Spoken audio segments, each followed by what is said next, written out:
ole sanin chu hey covid 19 positive awanga isolate mek kani nangin cruise line na tho laya positive te omdan kan omdan tlapui karon ser mai don ani corona positive flight ni buka hei corona beer tho hianin han chil thlai la katia akan soi ma sa zoi ni chu hey cruise line hi covid 19 alo englo khan kumsani som pakwa november thla vela tang khanin covid ka kan shetana cruise line a hianin ama sa kha chuanin enge a far face anga kha chuanin kan serious cop maya I kan fai khanin cruise line te kha an mars ni som pani atang hanan ti top to pani kha chuanin ke ni te po india rawang ron hos sung kan fai in mi zo thok song ram dang mi song po cruise line an ti top mi wang khanin hun rei takan chola kan kal le ania chuanin ke hi jun ni som ni palia jun ni som ni pania a aizol thang ka chuakla ni som ni palia tangin kain quarantine mambaya chuanin july ni som nge july ni som pathum vela mi kan chua kha chuanin charter flight pani in Qatar Airways in kan chukla chuanin longa kan lu ta kan quarantine le ti chuanin tian kan thok chho mo pa guest lem tenan kan lo chawnia chuanin kumin kum top lam november thla top lam atang khan kan shela chana covid ka kan shela chan ti meila long chunga aron hlur la chan ta ama ka chun longa kha chuanin a thok fak lo ni a first face ka ama ra chu tun tum chu longa thok te cruise nga hian ana sa em ya ni kum december vela tang khanin ana sa chho ta em long tam tak phei chu I thok tu po mang thok tu te ti boy khopin in dai lo khopin an kan covid na sa ni tian chuan in kanom chawa hei vani thak takin ke chu ka covid lo chho chara amer chu hei ya top to na ho do na roya I kan covid fe ania ti khanin long tam takan covid ta ti khanin company tam takan boya I an long thren khat te I hospital mangin ti khanin chumi hospital longa chuanin an transfer ta thina ni a fe ya te kha tia chuanin kan company point I long pani kha hospital ang topin ada ti chuanin pani nga pathum ka chiang chialom chuanin chuanin chuanin an transfer ta thina ni chuanin tuna hianin kan company po hi kan company kan long pali po hi tuna hianin covid awangin I an sale lo mek ania an selling kan sale ania I car ni chung te a then car thum te ani an ma sengin tuna news thar bera chuanin me ya chuanin avain kan hong le to don ni in alanga chu tiang chu ani chuanin tunai chawa khanin ke ni longa po kan buai chho ta em kan covid ta luai loya an covid ta luai loya thian te tam tak te pon covid a amai ro chu akum masa ang kha chu ani lo khop maya covid ten hen kan leng ho so ma ti mai tur hi ani to zo kanim tiang khop chuanin en tin vaccine la vek kan ni a I vaccinated vek kan ni ba ka booster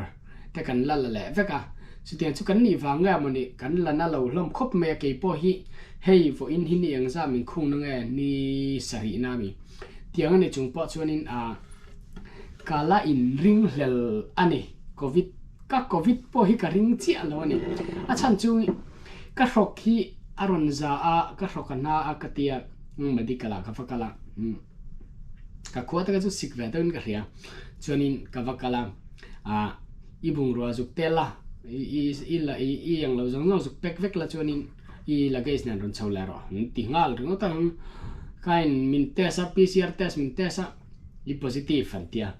min quarantine min isolate ringot me atiang kha ania ma sa film khurana mi dang kan kai tar khan hlau berania chu wa chuain ka dem hran lawa amera chu tun thleng hianin nat na po ka nei bok silo ka covid tak po ka ring lo chu tiang chia chu an ni fe ka ni ka thian te po ka tiang khan an positive a ni so man vain khunga an ron let le me ka tiang kha ania kan om dan chuanin chu tiang ani lai chuanin chu thil kal phung ania amai ro chu covid kan ni chu kan om dan takhi hey gas cabina kan oma gas cabina ke chu min transfer lo long tanga chuan tuna chu ke transfer to lo wa transfer to lo ani mela chuanin hey kan ke mani longa vek min isolate ani som chu ni dona chuanin kanan covid positive ti anron confirm chia internet free eron ni ngala ni som chung free internet unlimited kha 24 hours free hal topani vane kha ga me mani chuan chumi pialanga chuanin hei kanan suan chawa long chunga gan luta chuanin menu te lo omta kan order tu food te chuanin nurse call na tur number te room service call na tur number te la guest services call na tur number te kha alo omatin water case khatan lo da ngala engtik lai point kan order bel thei bok ani chutiang chu ania chuanin food te kha kan order ke mani kan order thei veka chuanin breakfast lunch dinner chuanin muthian ni top me ti tur hi om lo room chunga kan oma zai te kan ngai thla ani de top me chuanin eile in chu tiang chu ania chuanin medical atangin ni tin miron kola enge i an chuti khati tiangin chu tiangin ke mani department lama tang point engtik lai point miron check rangani ni phone call mangyen enge kan an chuti khati chuanin housekeeping lampang la hi an han active khopa enge kan mamo chuti khati eng kim himelo zo trenga mamo kan nei lo te chuanin chuti rual chuanin i khami kan food breakfast lunch dinner pialama khanin hey beer te po ni khata pali kan lam thaya tin wine ani chuan wine bottle khat kan lam thai bok ani chutiang chu ania kanom dan i enge aha azia viawani isolate ro chuanin i azia khop mai chutiang chu kanom dan tlang pui ni ani som kanom nuwa chuanin hei kan chuak le tura ngai taila min test le gam chu ka hrelowa min test le lo ma sengin poi po ka te hran lowa an hol thui ve rio me PCR test bi ka hi chuanin khabi piala ma khan isolate piala ma khanin kartin hi antigen test kan nei zia ta kan nari kan hin hol rang mai ni kanin hol rang kartin kan film khura me mani chuanin kan gas te po an lo lu main anin test fe kan chua dona an test le fe kan ni khatiang kha ania long chu kan nom dan tlang pui isolate lai om dan kan nom dan tlang pui chu tia chu ani amar chu van doi thlak kin hei balcony room min pelo hlau maya i amai ro chu anuam viau tho mai hei YouTube video ta kan siam thei pha hun rei ta ka chol don nuwa an tila theya chu tiang chu ania nom kanom dan chuanin